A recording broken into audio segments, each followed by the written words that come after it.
The morning alarm chimed through the halls of Nexus Prime, as it had every day for 300 years. Ambassador Zethkar stretched his 4 arms and prepared for another routine diplomatic meeting. The agenda today included trade disputes between the mining worlds and a border disagreement that had been going on for decades. Nothing unusual, nothing that required much thought. His assistant brought him the daily communication reports. Most were the standard diplomatic messages between member worlds of the Galactic Council. Trade agreements, cultural exchange programs, minor complaints about shipping delays. At the bottom of the list was a note that made him pause. The weekly status report from Earth was missing. Zethkar shrugged his massive shoulders.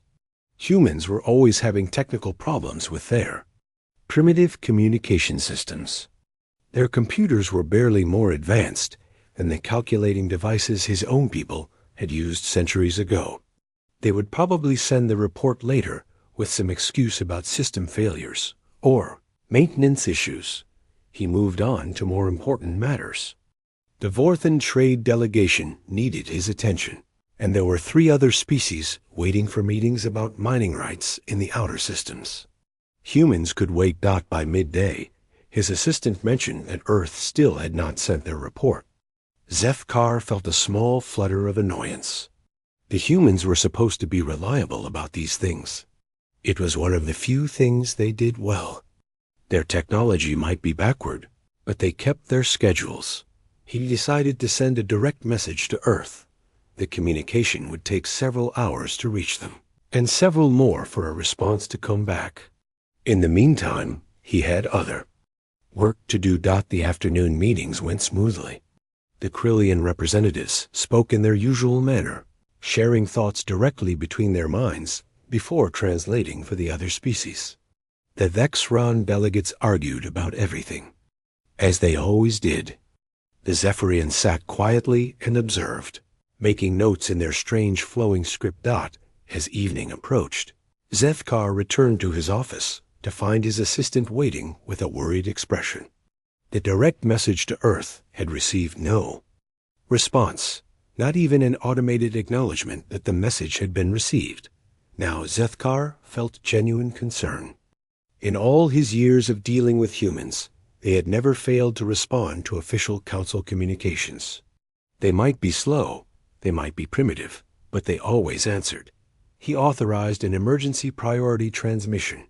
This type of message carried special codes that demanded immediate response from any council member world. The signal would reach Earth in 3 hours. If the humans received it, they would be required to respond within 1 hour of reception. Zethkar went home to his family dwelling, but could not focus on the evening meal. His mate noticed his distraction and asked about his day. He told her about the missing Earth communications, trying to make it sound like a minor technical problem. The next morning brought troubling news. The emergency transmission had received no response. Zethkar immediately called for a meeting with Science Minister Kyle Thara. If anyone could figure out what was happening with human technology, it would be her. Kyle Thara arrived at his office within an hour. Her silver skin reflected the artificial lights as she reviewed the communication logs. Her large eyes moved quickly across the data displays, analyzing transmission patterns and signal strengths. After several minutes of study, she looked up with concern written across her delicate features. The signals were reaching Earth successfully. The planet's communication satellites were receiving the transmissions perfectly. But there was no response from the surface. She suggested sending a probe ship to investigate. It would take 2 days to reach Earth, but it could provide detailed scans of the planet and determine if there had been some kind of disaster. Zethkar hesitated. Sending uninvited ships to a council member world could be seen as an act of aggression. But the complete silence from Earth was becoming impossible to ignore. He authorized the probe mission and sent word to the other council members. Within hours, representatives from 6 different species had arrived at Nexus Prime. The news of Earth's silence spread quickly through the diplomatic community. Captain Jake Morrison had been scheduled to arrive 3 days ago for the quarterly trade negotiations. His ship, the Meridian, carried representatives from 12 human colonies and was loaded with samples of new human technologies. The meeting had been planned for months. Jake had never missed a scheduled arrival in 15 years of diplomatic service. The probe ship launched that evening with a mixed crew of scientists from 3 different species. They would monitor all communication channels during the journey and conduct detailed scans once they reached the human home system. 2 days felt like 2 weeks. Sith Kar found himself checking for updates every few hours. The probe ship sent regular status reports during its journey, but there was nothing unusual to report. Space seemed normal. No signs of conflict, no debris fields, no indication of any major disaster. When the probe finally reached Earth's solar system, the first reports were confusing. All human installations appeared to be functioning normally. Space stations around Earth, Mars, and the outer planets showed standard power signatures and operational status.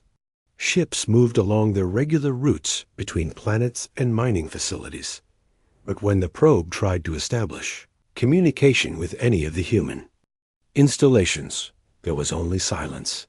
The detailed scans began immediately. Earth appeared completely normal from orbit. The cities glowed with artificial light during the night cycle. Weather patterns were normal. Atmospheric composition was unchanged. Even the communication satellites were functioning perfectly, receiving and processing signals as they always had. But there were no life signs. Not a single human signature appeared on any scanner. The probe sent detailed reports back to Nexus Prime, and each one brought more questions than answers. Science Minister Kyle Thara worked through the night analyzing the data. By morning, she had reached an impossible conclusion. Every human installation in the solar system was operational and undamaged. All their technology continued to function exactly as designed. But there was no trace of human life anywhere. The probe detected no signs of war, no evidence of disease, no indication of evacuation. The humans had simply vanished, leaving behind their entire civilization running on automatic systems. Zethkar stared at the reports in disbelief. An entire species could not just disappear without leaving some trace. There had to be an explanation, some clue that the probe had missed. He authorized extended scanning of the entire human solar system. Every planet, every moon, every space station and mining facility would be examined in detail. Somewhere in all that data, there had to be an answer to what had happened to humanity. But deep in his mind, a terrible thought was beginning to form. What if the humans had not been destroyed or evacuated? What if something far stranger had occurred? Something that defied everything the Galactic Council thought they understood about life and death, and the nature of existence itself. 3 months had passed since the probe ship first confirmed the impossible truth about humanity's disappearance. The Galactic Council chambers on Nexus Prime buzzed with nervous energy as representatives from dozens of species gathered for the largest joint session in recorded history. Science Minister Kyle Thara stood before the assembled delegates, her silver skin pale with exhaustion. She had spent every waking hour analyzing data from the human territories, searching for answers that seemed to slip away like smoke whenever she thought she was close to understanding. The investigation had expanded far beyond simple probe missions. The Council had authorized something unprecedented in galactic history, a joint task force combining resources from species that had been enemies for thousands of years. The Vexron Republic provided their advanced scanning technology. The Zephyrian Alliance contributed their expertise in quantum physics. Even the mysterious Korath Empire had offered their deep space exploration vessels. Each species brought their own theories about what might have happened to humanity. The Vexron believed it was some kind of advanced weapon that had removed humans while leaving their technology intact. The Zephyrians suggested a mass evacuation to another dimension. The Korath whispered about ancient cosmic forces that occasionally swept entire civilizations from existence. But it was the Krillian hive mind that provided the most disturbing evidence. Unlike other species that communicated through sound or visual signals, the Krillians shared consciousness directly.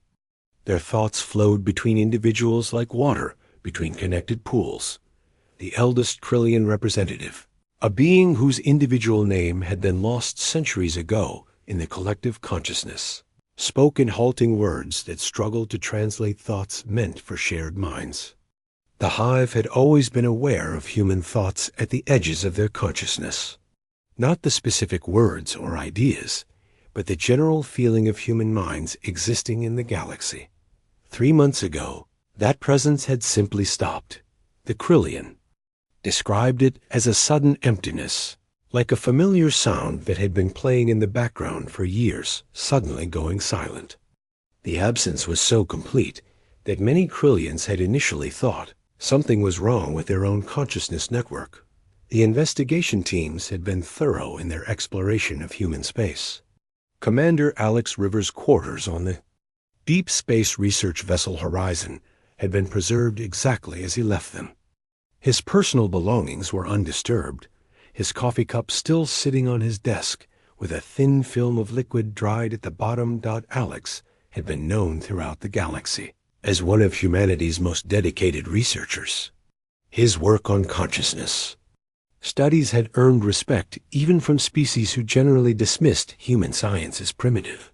His personal quarters contained thousands of research files, video logs, and experimental data. The most significant discovery came from Alex's holographic journal entries.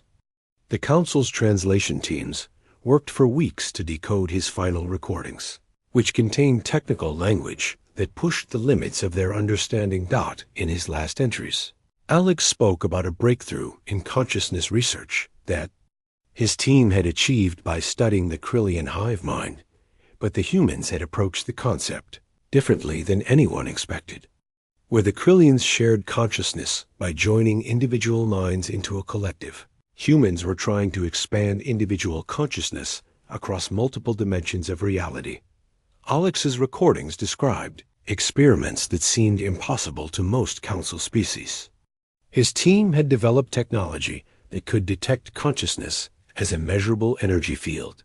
They had discovered that human consciousness was not limited to the physical brain, but extended into quantum dimensions that most species could not even perceive. The investigation revealed that in their final weeks, humans across all their colonies had begun exhibiting strange behaviors. Engineer Paul Davis at the Mars Terraforming Facility had sent reports to his supervisors about dreams that felt more real than waking life. He described visions of vast cosmic perspectives that allowed him to see the galaxy from viewpoints that should have been impossible. Teacher Amy Brooks, on the education vessel Endeavour, had documented children in her classes spontaneously understanding complex physics and mathematics concepts that were far beyond their age level. 7-year-old students were solving equations that normally required advanced university training. When asked how they knew the answers, the children could only say that the knowledge had suddenly appeared in their minds. Artist Ben Clark had created sculptures in his final weeks that defied explanation.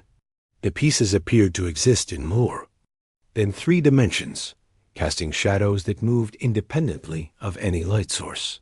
Viewers reported seeing different shapes depending on their angle of observation, as if the sculptures were showing different aspects of themselves to each person who looked at them. Similar reports came from every human colony and station. Scientists making breakthrough discoveries without conducting experiments. Engineers designing machines they had never seen before. Musicians composing songs that seemed to harmonize with frequencies that other species could not hear. The pattern was clear to the investigation teams. Humanity had been undergoing some kind of transformation in their final weeks.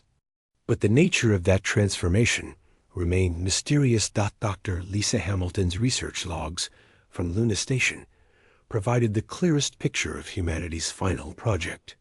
Her voice recordings, discovered in her sealed laboratory, spoke of experiments that were advancing faster than anyone had expected.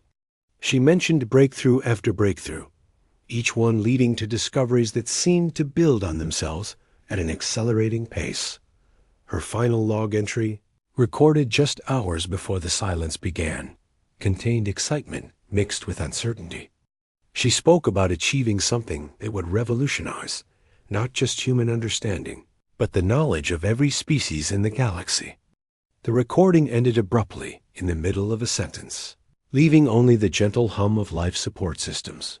The investigation teams found no signs of struggle in any human location, no evidence of panic or fear.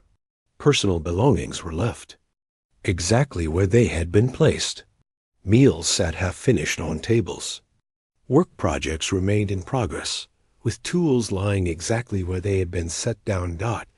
It was as if every human in the galaxy had simply stepped out of reality at the exact same moment, intending to return in just a few minutes. As the months passed and the investigation continued, a disturbing realization began to spread through the council chambers. The evidence suggested that humanity had not been destroyed or removed by external forces. They had achieved something that challenged every assumption about the nature of life and consciousness. The humans had evolved beyond physical existence while maintaining their essential humanity. They had transcended the limitations of matter and energy, leaving behind a galaxy that was only beginning to understand what that transformation meant for the future of all species. The first signs of collapse appeared 6 weeks after humanity's disappearance. Ambassador Zeth Kar received an urgent message from the border worlds between Vexron and Zephyrian space.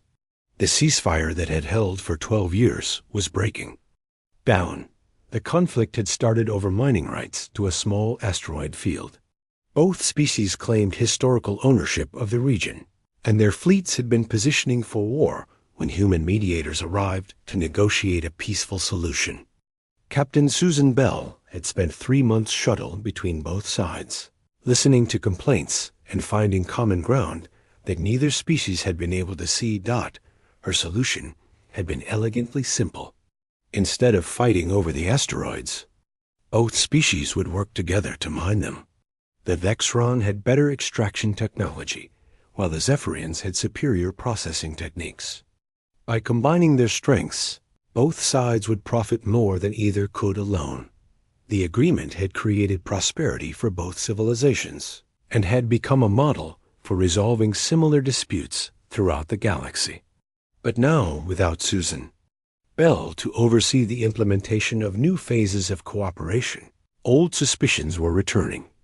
The Vexron accused the Zephyrians of taking more than their agreed share of rare metals. The Zephyrians claimed the Vexron were using unauthorized extraction methods that damaged the asteroids. Within days, both sides had withdrawn their workers and positioned military ships around the mining sites. Zithkar tried to mediate the dispute himself, but his efforts only made things worse. The Vexron representatives argued that his species had historical connections to the Zephyrians and could not be trusted to judge fairly. The Zephyrians claimed that his lack of technical knowledge about mining operations made his opinions worthless. When he suggested bringing in experts from other council species, both sides rejected the idea. They wanted human mediators, not because humans were the most advanced or the most powerful, but because they had a unique ability to understand different perspectives and find solutions that satisfied everyone. But there were no human mediators left to call. The situation deteriorated rapidly. Within 2 weeks, the first shots were fired between Vexron and Zephyrian patrol ships. The skirmish lasted only minutes, but 3 vessels were destroyed, and dozens of crew members died. The peace that had lasted over a decade was shattered. In moments, similar problems erupted across the galaxy. Trade routes established by human merchants became sources of conflict as species argued over shipping schedules and cargo priorities. The humans had managed these routes with a combination of fairness and efficiency that kept all parties satisfied. Without their oversight, every delay became a cause for suspicion, and every pricing change sparked accusations of favoritism. President Karen Wells' final diplomatic accord, which had maintained stability between 7 different species in the Outer Rim territories, began crumbling within a month of her disappearance. Her aide, Lieutenant Danny Foster, had been transcribing her strategies for handling future negotiations when the transformation occurred. His notes, found scattered across his desk in the abandoned human embassy, outlined solutions to problems that seemed to be escalating beyond anyone's ability to control. Karen had anticipated disputes that had not yet occurred and had prepared responses that could have prevented wars before they started. The Council tried to implement her strategies, but they lacked her intuitive understanding of how different species thought and reacted. Her plans worked on paper, but required someone with her unique ability to read the subtle emotional and cultural signals that determined whether negotiations would succeed or fail. Danny's notes revealed the depth of human understanding of galactic politics. Karen had maintained detailed profiles of every major leader in Council space, including their personal motivations, family relationships, and psychological triggers. She knew which diplomats responded to logical arguments and which ones needed to feel that their cultural values were being respected. More importantly, she understood how different species defined concepts like honor, justice, and fairness. What seemed like a reasonable compromise to one civilization might be seen as a humiliating defeat by another. Karen had spent years learning to frame agreements in ways that allowed every party to feel they had achieved something meaningful. Without her guidance, the Council's attempts at diplomacy often backfired spectacularly. Well-intentioned compromise proposals were rejected as insults. Carefully planned negotiations collapsed when cultural sensitivities were accidentally violated. Species that had worked together for decades began viewing each other with suspicion and hostility. The economic systems built around human innovation began failing as well. Dr. Gary Peterson's quantum computers continued operating at research facilities throughout Council space, processing calculations and generating solutions to complex problems. But without human intuition to guide their applications, the computers produced results that were technically correct, but practically useless. The machines could calculate the most efficient shipping routes between star systems, but they could not account for the cultural preferences that made certain species unwilling to use routes that passed through territories controlled by their traditional rivals. They could design optimal colony layouts, but they ignored the social factors that determined whether different species could live together peacefully. Human design systems had always included elements that seemed unnecessary to other species. Safety margins that appeared excessive, redundant communication protocols that other civilizations considered wasteful, and decision-making processes that involved far more consultation than seemed efficient. Only after these systems began failing did the Council realize that humans had built their technology to accommodate the unpredictable nature of living beings. Other species designed for perfect conditions and logical behavior. Humans designed for the reality of imperfect creatures making emotional decisions under stressful circumstances. The art installations created by designer Helen Torres still drew visitors from across the galaxy, but they had lost something essential. The sculptures and paintings remained beautiful, but they no longer seemed to speak to viewers in the same way. People looked at them and saw technical skill and aesthetic beauty, but the deeper emotional connection that had made human art so compelling was gone. The works had been designed to bridge the gap between different ways of seeing and feeling. Helen had created pieces that spoke to the mathematical precision valued by some species, while also appealing to the emotional depth treasured by others. Her art had been a universal language that helped different civilizations understand each. Now the installations felt like museums displaying artifacts from a lost civilization, rather than living expressions of creativity. And understanding Dot, as reports of failures and conflicts poured into Nexus Prime, a terrifying realization began to take hold among Council members. Humanity had not simply been another member species of the galactic community. They had been the invisible foundation that held the entire structure together. Their disappearance was not just a tragedy. It was a catastrophe that threatened to destroy everything the Council had built over centuries of cooperation and progress. The breakthrough came from the youngest member of the Krillian hive mind. Callista had been part of the collective consciousness for only 50 years, making her practically a child by Krillian standards. Her mind still retained some of the individual curiosity that older Krillians gradually lost as they merged more completely with the hive.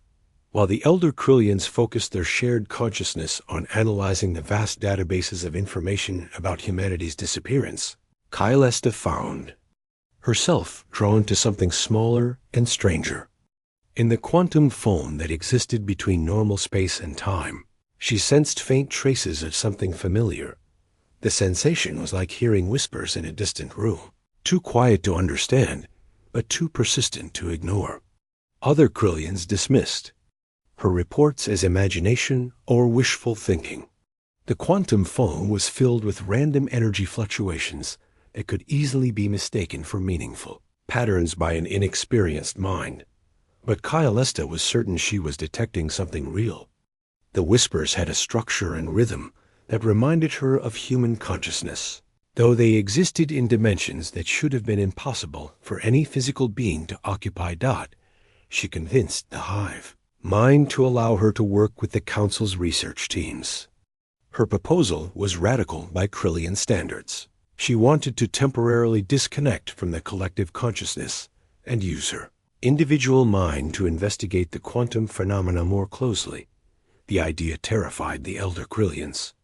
Individual consciousness was considered a primitive and dangerous state that their species had evolved beyond thousands of years ago. But the crisis caused by humanity's disappearance had made the hive willing to consider desperate measures. With great reluctance, they agreed to let Callista separate from the collective for short periods while she worked with human technology. The experience was jarring for her, like suddenly finding herself alone in a vast empty space after spending her entire life surrounded by the warm presence of shared thoughts. The research team brought her to Dr. Steve Martinez's abandoned laboratory on Titan Station. The facility had been preserved exactly as he left it, with experimental equipment still humming quietly in sterile chambers. Steve had been working on consciousness detection technology in his final weeks, trying to measure and map the quantum fields generated by thinking minds. His notes described experiments that had pushed the boundaries of what any species thought possible. He had discovered that consciousness was not limited to the physical brain, but existed as a measurable energy field that extended into dimensions beyond normal space and time. Working with Steve's equipment, Callista began to detect the faint traces she had sensed through the hive mind. The signals were incredibly weak and existed in quantum states that flickered in and out of detectability. But they were definitely there, and they definitely had the characteristics of human consciousness. The discovery sent shockwaves through the council chambers. If Callista was correct, humanity had not died or disappeared. They had somehow transformed into beings of pure consciousness that existed beyond physical matter. The research team worked frantically to build a more sensitive detector based on Steve's designs. The project required technology from 6 different species and pushed the limits of their combined scientific knowledge. The device they created was unlike anything that had ever been built before. When they activated the consciousness detector for the first time, the results were overwhelming. The quantum dimensions around them were filled with human consciousness signatures, not just a few scattered individuals, but billions of distinct human minds existing in a state that defied every known law of physics. The first clear contact came through the consciousness bridge that engineer Ryan Clark had been building before his transformation. His familiar voice, speaking through quantum resonance fields, carried both incredible joy and profound sadness. Ryan explained that humanity had faced an impossible choice in their final weeks. Their consciousness research had revealed that they were on the verge of an evolutionary breakthrough that would transform them into beings of pure thought and energy. The change would be irreversible and would separate them forever from the physical universe they had always known. They could remain as they were, limited by physical bodies and the constraints of matter and energy. Or they could evolve into something greater, becoming entities of consciousness that could exist across multiple dimensions simultaneously. The decision had not been easy. Many humans had wanted to remain physical, to continue living their normal lives and raising their families in the familiar world they understood. But the transformation was not something they could control or delay. Their consciousness evolution had reached a critical point where remaining physical would have meant death for their entire species. So they had chosen transcendence, knowing that it meant leaving behind everything they had ever known and everyone they could not bring with them. Ryan's voice trembled with emotion as he described the transformation process. In their final moments as physical beings, humans had experienced an expansion of consciousness so vast that it overwhelmed their ability to remain connected to their bodies. They had become aware of the entire galaxy simultaneously, seeing and understanding connections between all living things that they had never imagined possible. The transformation had been instantaneous across all human populations. One moment they were physical beings living normal lives, and the next they were entities of pure consciousness, existing in quantum dimensions beyond the reach of matter and time. Captain Susan Bell joined the communication, her voice carrying the same mixture of wonder and sorrow. She revealed the most shocking truth of all. Humanity had not abandoned the galaxy when they transcended physical existence. Instead, they had become its invisible guardians. Every prevented war, every averted disaster, every moment of unexpected cooperation between hostile species over the past few months had been guided by human consciousness working from beyond physical reality. They had been protecting and nurturing galactic civilization from a realm that other species could not perceive or understand. The humans had continued to serve their role as mediators and peacekeepers, but now they did so by subtly influencing thoughts and emotions across vast distances. They could not control other beings directly, but they could plant seeds of understanding and compassion that helped species find peaceful solutions to their conflicts. Susan explained that the silence had not been abandonment, but transformation. Humanity had evolved beyond the need for words and physical presence, becoming something far more powerful and far-reaching than they had ever been as biological creatures. The revelation hit the assembled council members like a thunderbolt. Had been mourning humanity's death, while humans continued to watch over them from a dimension beyond their comprehension, working tirelessly to preserve the peace and cooperation that had taken centuries to build. The news of humanity's transcendence spread through the galaxy like wildfire, creating reactions that ranged from wonder to terror. Some species embraced the revelation with excitement, seeing it as proof that consciousness could evolve beyond the limitations of physical existence. Others reacted with fear and suspicion, viewing the idea of invisible guardians as a threat to their independence. The Korath Empire was among the most vocal opponents of accepting the new reality.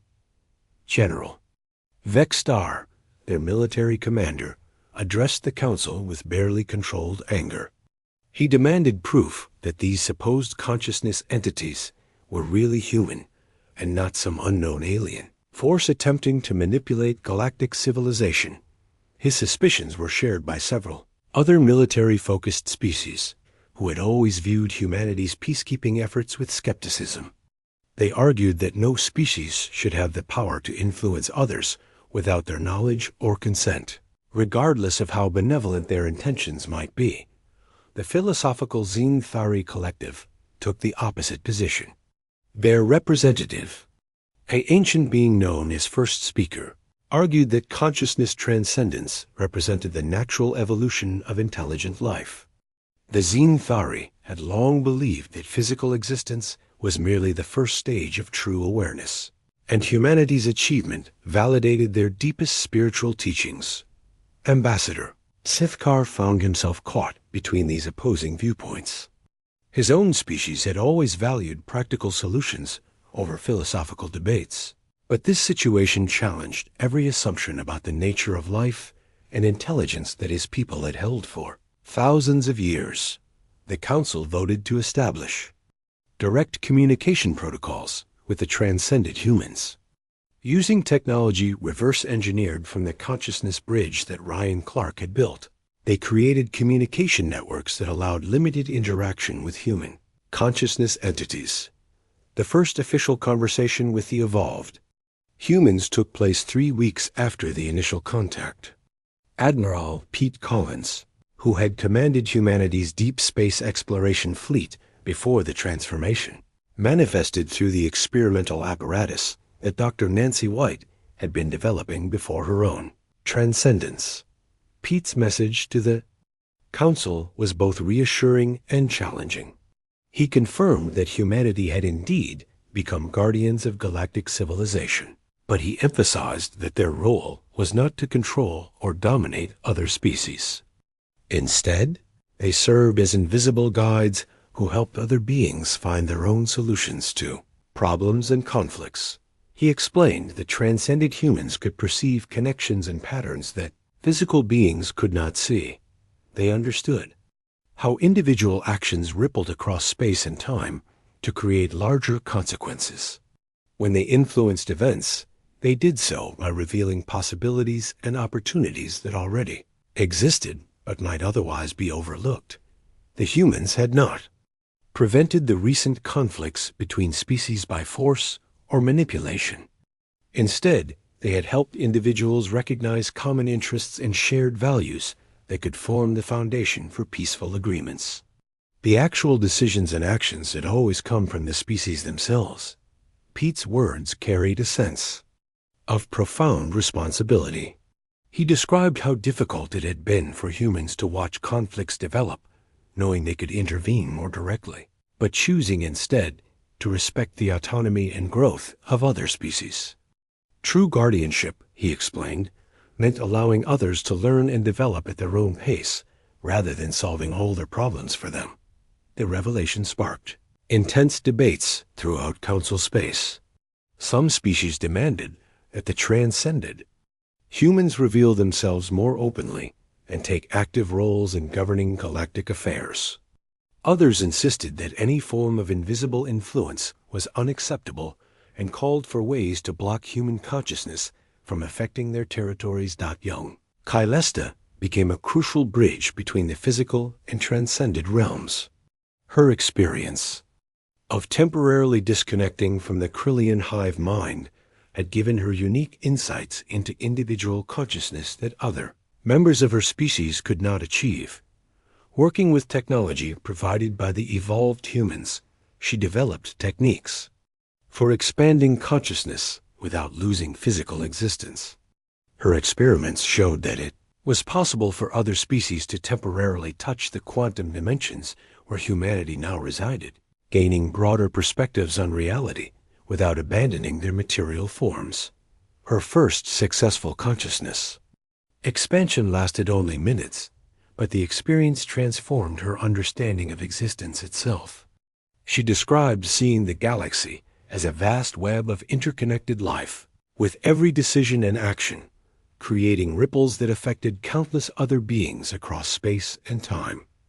During her brief contact with the transcended realm, Kylesta met the consciousness that had once been Jake Morrison. He showed her visions of potential futures for galactic civilization, some bright with cooperation and growth, others dark with conflict and destruction. The humans were working to guide reality toward the positive possibilities, but the ultimate choices belonged to the physical species themselves. The Council established the Human Memorial Institute, though the name proved to be misleading. Rather than serving as a monument to the dead, the facility became a bridge between the physical and transcended realms. The Institute developed new technologies for communication with evolved human consciousness and trained representatives from various species in consciousness expansion. Techniques that the first generation of students at the Institute included beings from 12 different species who learned to briefly expand their awareness beyond physical limitations. These experiences gave them insights into the larger patterns of galactic civilization and helped them become more effective leaders and peacekeepers. Not all species chose to participate in the Institute's programs. The Korath Empire and several allied civilizations rejected any contact with transcended human consciousness, preferring to rely on their own judgment and decision-making processes. The humans respected these choices, withdrawing their subtle guidance from those territories and allowing those species complete autonomy. The results were sobering. Within months, the regions that rejected human influence experienced increased conflicts and economic instability, not because the humans had been controlling those areas, but because they had been quietly helping individuals recognize opportunities for cooperation and peaceful solutions. As years passed, a new understanding emerged throughout the galaxy. The transcended humans had not become rulers or controllers of civilization, but had evolved into something far more valuable, teachers and guides who helped other species discover their own potential for growth and wisdom. The galaxy learned to stand on its own while maintaining connection to its invisible guardians. New generations grew up knowing that consciousness itself could evolve beyond the boundaries of matter and energy, but that such evolution required maintaining the values and relationships that defined each species' unique identity. The silence that had once terrified the Council became a form of profound communication. Not words or signals, but expanded awareness reaching across dimensions to offer guidance without domination, protection without control. Humanity's greatest achievement was not their technology or their diplomacy, but their demonstration that true strength came from service rather than power, from lifting others up rather than standing above them. And in the quantum foam between dimensions, billions of human consciousness entities continued their eternal vigil, whispering guidance to a galaxy learning to become something worthy of their sacrifice and protection.